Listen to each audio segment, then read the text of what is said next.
Episode 9 is said to have many different callbacks to not only the prequels in the originals, but also Star Wars Rebels as well as Legends material by writer and director J.J. Abrams and Chris Terrio. This is Mike Zero. If you guys are new to the channel, do make sure to subscribe to see future Star Wars content. Now, one aspect of Episode 9 that a lot of people are truly looking forward to seeing in this movie is to see exactly how JJ is going to utilize all of these different connections to the prequels and the originals and how that's all going to be done in the Episode 9 film itself. Now, these past couple of weeks or so, we've been learning a whole lot more about this film. When it all comes down to one of the concept art descriptions, it leads to something very exciting involving Darth Vader, the Knights of Ren, and even, yes, Kylo Ren in the first act of the movie. Specifically, a description of a rear shot of Kylo Ren standing on a landing pad, as a First Order shuttle of some kind enters the atmosphere of this unknown world in the distance, where it eventually lands in front of Kylo Ren. It's described that the ramp lowers where all 6 knights, 3 on each side, are carrying a metallic table of some kind that is holding various pieces of Darth Vader's armor, including his prosthetic limbs. It's said to be a parallel of when Anakin Skywalker was in the medical capsule in Revenge of the Sith on Coruscant next to Palpatine. The next goes over one of the knights said to be the lead Knight of Ren, now kneeling before Kylo, and handing him a hollow projector that shows the structure of Darth Vader's castle. Upon deactivating the hollow projector of Darth Vader's castle, it said that Kylo orders the Knights of Ren to ship the Vader pieces to his throne room, which is said to transition to a scene where Kylo is in his chambers, where it's described that he has another sequence in which he talks to the melted helmet once more. However, this time the melted helmet is resting inside of a display box of some kind, however, where Kylo Ren eventually places his hand on top of it.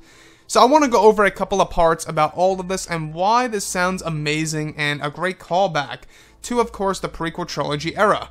Now, the reason as to why I bring this up about the prequels is because this sequence in particular includes the Knights of Ren actually unloading off of this shuttle, this First Order shuttle, that actually lands on a landing pad of the First Order headquarters of some kind, where they eventually wheel out this table, this metallic table that's holding all of the Darth Vader pieces. We're talking about the prosthetic limbs, the charred chest plate, the shoulder pads, everything that actually is, a part of Darth Vader's suit that was recovered from the Acolytes of the Beyond over in the Beyond.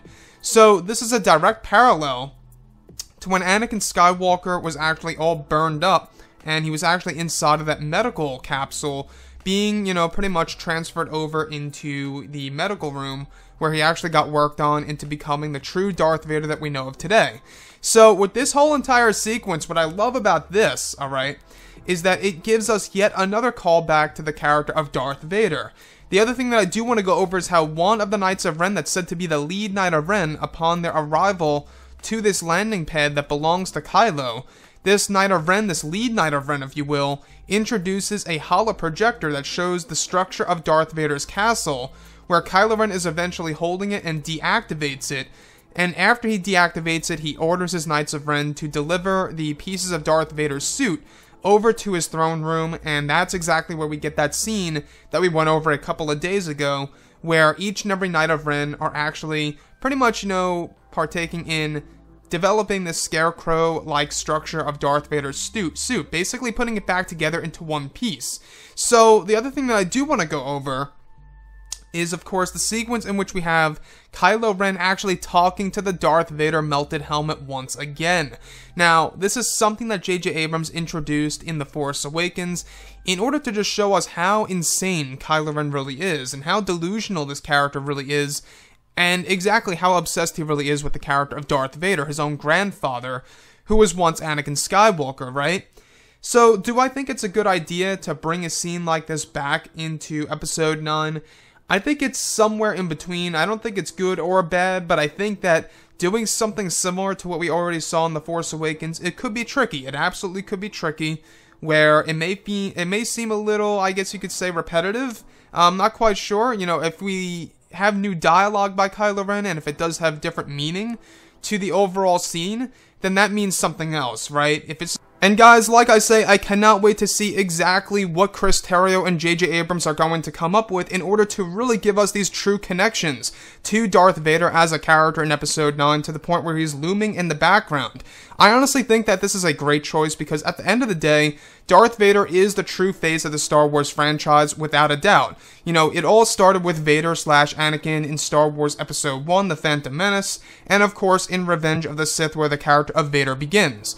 So that's one thing to truly look forward to in Episode 9 is J.J. Abrams is going to use Vader as this looming figure in this movie. Another thing about Kylo is that Kylo is actually said to be a whole lot more evil than Darth Vader ever was in the original trilogy era, which I honestly think is a step in the right direction, because so far, to me, I think Kylo Ren just needs to be a little bit more intimidating in order to really truly see him as a villain of the sequel trilogy entirely.